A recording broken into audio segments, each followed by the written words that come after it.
বিসমিল্লাহির রহমানির রহিম। ঢাকা শিক্ষা board laboratory school and college আয়োজিত অনলাইন ক্লাসে তোমাদেরকে স্বাগত। শিক্ষার্থীরা, তোমরা সবাই কেমন আছো? আশা করছি ভালো আছো, সুস্থ আছো। আজকে আবার তোমাদের সাথে অনলাইন ক্লাস নিয়ে হাজির হলাম। আমি আয়েশা সুলতানা, সহকারী শিক্ষক বাংলা।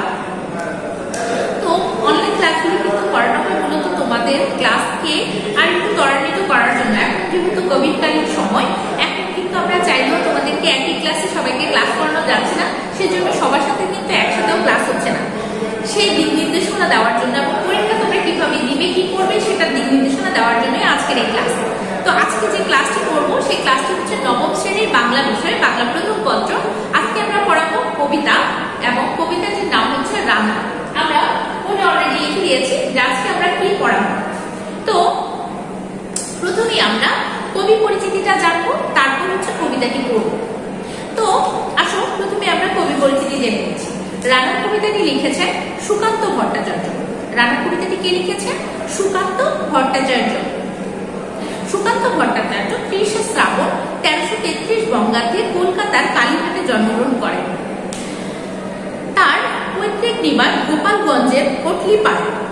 তার পিতা নিবারণ চন্দ্র ভট্টাচার্য এবং মাতা সুনীতি দেবী।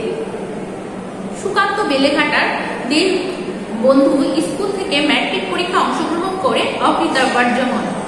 দ্বিতীয় মহাযুদ্ধে অনাচার ও বৈষম্য তাকে প্রবলভাবে আলোড়িত করে।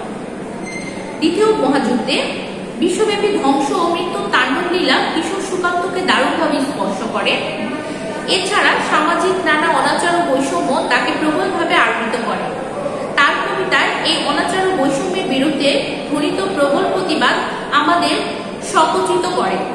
নিপীড়িত গণমানুষের প্রতি গভীর মমতার প্রকাশ ঘটেছে তার কবিতায়। তার কাব্য ছাড়পত্র, ঘুম নেই, পূর্বাভাস, অভিযান, হরতাল ইত্যাদি। 29শে বৈশাখ 1354 বঙ্গাব্দে মাত্র 21 বছর বয়সে কবি মৃত্যুবরণ করেন। এই প্রশ্নটিও খুব ইম্পর্টেন্ট যে সুকান্ত ভট্টাচার্য কত বছর বেঁচে ছিলেন। তাহলে আমরা জানলাম যে সুকান্ত ভট্টাচার্য মাত্র 21 বছর বেঁচে ছিলেন। তো কবি পরিচিতিটা আমরা জেনে নিলাম। এখন আমরা রানার কবিতাটি পড়ব। রানার কবিতাটি, রানার শব্দের অর্থ হচ্ছে কি, যিনি দৌড়ান, রান করেন, সেখান থেকে ইংরেজি রানার এসেছে। রানার মূলত মানে ডাক হরকরা বা যারা চিঠি বিলি করে তাদেরকে বলা হয়। তো আজকের কবিতা কিন্তু সেই মানে শ্রেণীর মানুষদেরকে নিয়ে যারা আসলে অন্যের খবরাখবর এনে, সুখ দুঃখ আনন্দ বেদনা সব খবরাখবর এনে অন্যদেরকে পৌঁছায়। তারা আসলে কতটা কষ্ট করে কাজটা করে এবং কতটা সাহসিকতার সাথে এই কবিতা আমরা সেই দিকটাই দেখতে পাই। এই যে রানার কবিতাটি, এটি সুকান্ত ভট্টাচার্যের ছাড়পত্র কাব্য থেকে সংকলন করা হয়েছে। কবিতাটিতে কোন মানুষের কথা বলা হয়েছে? শ্রমজীবী রানারদের নিয়ে লেখা। তারা কি মানে তাদের কাজ হচ্ছে কি, গ্রাহকদের কাছে কি পৌঁছে দেওয়া, ব্যক্তিগত বা প্রয়োজনীয় চিঠিপত্র পৌঁছে দেওয়া। তারা এতটাই দায়িত্বশীল এবং এই কাজের প্রতি এতটাই তাদের দায়িত্ব যে কোনো কিছুই কি হয় না, তাদের বাধা হয়ে উঠে না। তারা রাতে কি করে, এই চিঠিপত্র সবকিছু নিয়ে চলে যায়। সে আবহাওয়াটা যেমনই হোক, পরিবেশটা যত দুর্গমই হোক, তারা কি করে খবরগুলি পৌঁছায়। তাদের কি হয়, তাদের কোনো ক্লান্তি নেই, তাদের কোনো অবকাশ নেই। তারা এটাই নিজের কাজ বলে মনে করে। তো আমরা প্রথমে কবিতাটি ভালো করে পড়বো এবং বুঝে নিব। তারপর আমরা কবিতার আলোকে কি ধরনের প্রশ্ন হতে পারে সেই প্রশ্নগুলি নিয়েও আলোচনা করব। প্রথমে দেখো, আমরা কবিতাটি পড়ছি। রানার ছুটেছে তাই ঝুমঝুম ঘন্টা বাজছে রাতে। রানার ছুটেছে তাই ঝুমঝুম ঘন্টা বাজছে রাতে। রানার চলেছে খবরের বোঝা হাতে। রানার চলেছে রানার, রাত্রি পথে পথে চলে, কোনো নিষেধ জানে না মানার।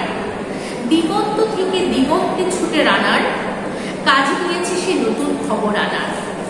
এই যে প্রথম যে প্যারাটি আছে, এই প্যারাটিতে আমরা কি পাই? এই প্যারাটিতে আমরা প্রথমেই দেখি যে রানার কখন ছুটেছে।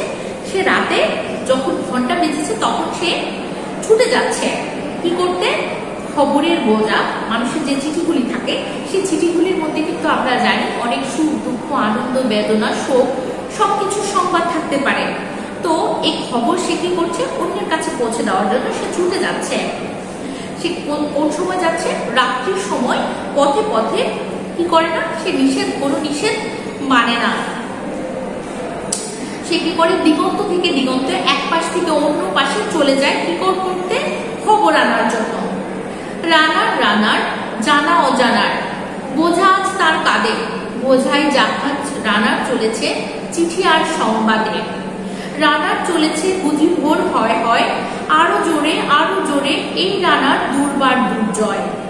দুর্বার শব্দ অর্থ কি? দুর্বার শব্দ অর্থ যাকে নিবারণ করা যায় না তাকে বলা হয় দুর্বার। তো দেখো কি হচ্ছে, রানার তার বোঝা, যে চিঠির বোঝা থাকে সেটা কাঁধে নিয়ে কি করছে? সে হচ্ছে চিঠি সংবাদগুলি পৌঁছে দেওয়ার জন্য সে কি করছে? চলে যাচ্ছে।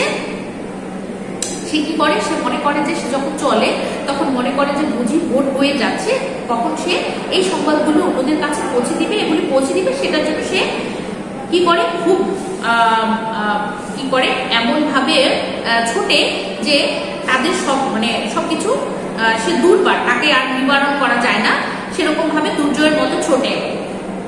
তার জীবনের স্বপ্নের মতো পিছু সরে যায় মন, আরো পথ বুঝি হয় লাল ওই পূর্ব কোণ। কি হয়? তার জীবনে যে স্বপ্ন থাকে, ওদের যে স্বপ্ন থাকে সেগুলি কি হয়? সেগুলি কাজ বা এই পেশাটার জন্য তাদের জীবনে কোনো অবকাশ থাকে না, আনন্দ থাকে না। সেরকম কি হয়? তার জীবনের স্বপ্নের মতো পিছু সরে যায় মন। তার জীবনের স্বপ্নগুলি যেভাবে পেছনের দিকে সরে যাচ্ছে, সে যখন ছোটে তখন কিন্তু মনটা এরকম পেছনে আস্তে আস্তে চলে যায়। তো কবি এখানে বলেছেন যে তার জীবনে স্বপ্নের মতো পিছু সরে যায় মন, আরো পথ বুঝি হয় লাল ওই পূর্বকোণ। পূর্বকোণ কখন লাল হয়? সূর্য যখন উদয় হয় তখন পূর্বকোণ লাল হয়, আমরা জানি। অবাক রাতের তারারা আকাশে মিটমিট করে চায়, কেমন করে এ রানার সবেগে হরিণের মতো যায়। হরিণের মতো যাও বলতে এখানে বোঝানো হয়েছে হরিণ একটি উপমা। এখানে হরিণের মতো যাও বলতে নিঃশব্দে কিন্তু অত দ্রুত দৌড়ান, সেটাই রানার। সেটার জন্যই এখানে উপমা হিসাবে হরিণের মতো বোঝানো হয়েছে। সে কি করে? অবাক রাতের তারারা আকাশে মিটমিট করে চায়, কেমন করে এ রানার সবেগে হরিণের মতো যায়।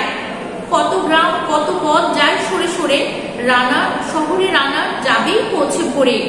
কি করে? রানার এত ছোটে যে কত গ্রাম কত পথ সে পেছনে ফেলে চলে আসে এবং সে ভোরবেলায় কি করে? শহরে পৌঁছে যাবে। হাতে লণ্ঠন করে ঠন ঝোড়াকিরা দেয় আলো, মাবই রানার এখনো রাতের কালো। হাতে কি হয়?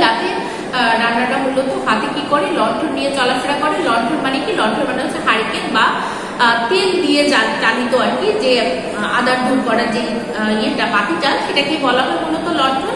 তো হাতে কি করে? সেই লণ্ঠনটা নিয়ে ঠন করে সে কি করে? চলে যায় পথে হাঁটে, ঝোনাকিরা দেয় আলো, মাবই রানার এখনো রাতের কালো। এমনই করেই জীবনের বহু বছরকে পিছু ফেলে পৃথিবীর বোঝা ক্ষুদিত রানার পৌঁছে দিয়েছে মেলে। ক্লান্ত শ্বাস ছুঁয়েছে আকাশ, মাটি ভিজে গেছে ঘামে, জীবনের সব রাত্রিকে ওরা কিনেছে অল্প দামে। কি হয়েছে? বলেছে যে এমনই করিয়া জীবনের বহু বছরকে পিছু ফেলে, রানার এই কাজটা অনেক বছর ধরেই করে। তো কি করে? তার জীবনের বহু বছরকে সে পেছনে ফেলে এসেছে এবং পৃথিবীর বোঝা ক্ষুদিত রানার পৌঁছে দিয়েছে মেলে। কত মানুষের স্বপ্ন, কত মানুষের প্রয়োজনীয় সবকিছু রানার কি করে? পৌঁছে দেয়। ক্লান্ত শ্বাস ছুঁয়েছে আকাশ, মাটি ভিজে গেছে ঘামে, জীবনের সব রাত্রিকে ওরা কিনেছে অল্প দামে। এই রানার তার যতটা শ্রম দেয় সে শ্রমের মূল্য সে ততটাই পায় না, কিন্তু তারই শ্রম, তারই ক্লান্তি সবকিছু মাটি ভিজে গেছে ঘামে এবং তারা অল্প দামে এটা কিনেছে। অনেক দুঃখ বহু বেদনায় অভিমানে অনুরাগে, ঘরে তার প্রিয়া একা শয্যায় বিনিদ্র রাত জাগে। রানারদের কাজে কিন্তু রাতের বেলা। তো কি হয়? অনেক দুঃখ অভিমান বেদনা অনুরাগ নিয়ে তার যে প্রিয়া বা তার যে বউ থাকে সে শয্যায় বিনিদ্র রাত জাগে, মানে তার রাতে ঘুম আসে না, সে রাত জাগে। রানার এ বোঝা টানার কবে শেষ হবে, রাত শেষ হয়ে সূর্য উঠবে কবে। ঘরেতে অবাক পৃথিবীটা তাই মনে হয় কালো ধোয়া, পিঠিতে টাকার বোঝা তবু এই টাকাকে যাবে না ছোঁয়া। রানারে কি হয়? রানারের এত অভাব, ঘরেতে কি হয়? তারপরেও তার পিঠে বোঝার মধ্যে কিন্তু অনেক রকম টাকার বোঝা থাকে, কিন্তু এই টাকা সে ছুবে না কখনো। তারই সততা তারই থাকে। রাত নির্ঝর পথে কত ভয়, তবুও রানার ছুটে, দস্যুর ভয় তারও চেয়ে ভয় কখন সূর্য ওঠে। লাইনটা খুবই চমৎকার। রাত এতটা নির্জন থাকে যখন পথে অনেক ভয় থাকার কথা, কিন্তু রানার কি করে, রানার সেই ভয়কে সে জয় করে সে ছুটতে থাকে। দস্যু মানে ডাকাত, তো দস্যুর যে একটা ভয়, সেই ভয়কে রানার ভয় করে না। সে ভয় করে কিসে, সে ভয় করে কখন সূর্য উঠে যাবে, সেটাকে ভয় করে। কত চিঠি লেখে লোকে, কত সুখ প্রেমে আবেগে স্মৃতিতে, কত দুঃখে ও শোকে, এ দুঃখের চিঠি পড়বে না জানি কেউ কোনোদিনও, এক জীবনের দুঃখ কেবল জানবে পথের তৃণ। মানুষের কত দুঃখ সুখ বেদনা স্মৃতি, কত শোকে মানুষ কি করে, চিঠি লেখে, কিন্তু এই যে রানারের দুঃখের চিঠি, সেটা পড়বে না জানি কোনোদিনও, এর জীবনের দুঃখ কেবল জানবে পথের তৃণ। এই যে রানারের জীবনে যে দুঃখ, সেই দুঃখটা কেবলমাত্র কে জানবে, পথের তৃণ। সে যে পথ দিয়ে গেছে, তৃণ মানে হচ্ছে ঘাস, যে পথ দিয়ে গেছে সেই পথের যে ঘাসগুলো, সেগুলি শুধু তার দুঃখটা জানে। এর কথা ঢাকা পড়ে থাকবে কালো রাত্রির খামে, দরদের চেয়ে দরদে তারার চোখ কাঁপে মিটি মিটি, একে যে ভোরের আকাশ পাঠাবে সহানুভূতির চিঠি। রানার কি হবে এ বোঝা বয়ে, কি হবে ক্ষুদিত ক্লান্তিতে খোয়ে খোয়ে। রানার ভোর তো হয়েছে, আকাশ হয়েছে লাল, আলোর স্পর্শে কবে কেটে যাবে এই দুঃখের কাল। এখানে রানারের জীবন সম্পর্কে বলা হয়েছে যে আকাশ তো লাল হয়ে গেছে, ভোর হয়েছে, কিন্তু রানারের জীবনে যে আলোর স্পর্শ, সেই কবে কেটে যাবে এই দুঃখের কাল। আলো এসে তার জীবনটাকে কবে ভরিয়ে দিবে, তার জীবন থেকে দুঃখ চলে যাবে। রানার গ্রামের রানার, সময় হয়েছে নতুন খবর আনার, শপথের চিঠি নিয়ে চলো আজ, ভীরুতা পেছনে ফেলে পৌঁছে দাও এই নতুন খবর অগ্রগতি মেলে। দেখা দেবে বুঝি প্রবাদ এখনই, নেই দেরি আর নেই আর, ছুটে চলো আরো বেগে দুর্দম হেরানার। দেখো এখানে রানার একটা শ্রেণীর, শ্রমজীবী শ্রেণীর একটা মানুষ, তার পেশা হচ্ছে অন্যের চিঠি, অন্যের খোঁজ খবর সবকিছু পৌঁছে দেওয়া। সে তার কাজের প্রতি খুবই শ্রদ্ধাশীল। তো আমি তার সাথে সাথে পাঠ পরিচিতিটা একটু পড়ে নিচ্ছি। কবিতাটি আমরা বুঝিয়ে দিয়েছি। সুকান্ত ভট্টাচার্যের রানার কবিতাটি কবির ছাড়পত্র কাব্য থেকে সংকলন করা হয়েছে। কবিতাটি শ্রমজীবী মানুষের রানারদের নিয়ে লেখা। তাদের কাজ হচ্ছে গ্রাহকদের কাছে ব্যক্তিগত প্রয়োজনীয় চিঠি পৌঁছে দেওয়া। রানাররা এতটাই দায়িত্বশীল যে কোনো কিছুতেই তাদের কাজের বাধা হয়ে ওঠে না। রাত হোক, দুর্গম পথ হোক, দুর্যোগপূর্ণ আবহ হোক, নিরন্তর তাদের এই কাজ করে যেতে হয়। চিঠি মানে দুঃখে সুখে আনন্দে, দুঃখে সুখে আর ভরা সংবাদ। এই সংবাদের জন্যই অপেক্ষায় থাকে প্রিয়জনরা। প্রিয়জনদের কাছে যথাসময়ে খবর পৌঁছে দেওয়া অত্যন্ত জরুরি। রানারদের তাই ক্লান্তি নেই, অবসর নেওয়ার অবকাশ নেই। তারা ছুটেছেন এই মহান পেশায় যারা নিয়োজিত রয়েছেন, তারা যে মানুষ হিসাবে কতটা মহৎ, কবিতায় এই ভাবনাই প্রতিফলন লক্ষ্য করা যায়। তো আমরা কবিতাটি পড়ে ফেলেছি এবং কবিতাটি ভালো করে বুঝে দেওয়ার চেষ্টা করেছি। আশা করছি ক্লাসটি করে তোমাদের উপকৃত হবা। তো পরীক্ষা নিয়ে যে কথাগুলি বলবো সেটা আগেও তোমরা জানো, তোমরা এই পরীক্ষা দিয়েছো এবং অনলাইন ক্লাস তোমরা করেছো, পরীক্ষা দিয়েছো। আশা করছি তোমাদের পরীক্ষা দিতে সমস্যা হবে না। তারপরে যে কথাটুকু বলবো সেটা হচ্ছে, পরীক্ষা দেওয়ার সময় তোমরা খুব বেশি কনফিডেন্স হয়ে যাওয়ার দরকার নেই। তোমরা যে কাজটি করবে সেটা হচ্ছে প্রশ্নটি পড়ে 4টে অ্যান্সার করে তারপরে তোমরা উত্তর দিবে। তার আগে উত্তর দিবে না, তাহলে ভুল হওয়ার সম্ভাবনা থাকতে পারে। তো তোমরা ভালোভাবে পরীক্ষা দাও, সুন্দরভাবে সুস্থভাবে, এবং ভালো থাকো। আবার তোমাদের সাথে পরে কোন ক্লাসে দেখা হবে। সে পর্যন্ত ভালো থাকো, সুস্থ থাকো। আল্লাহ হাফেজ।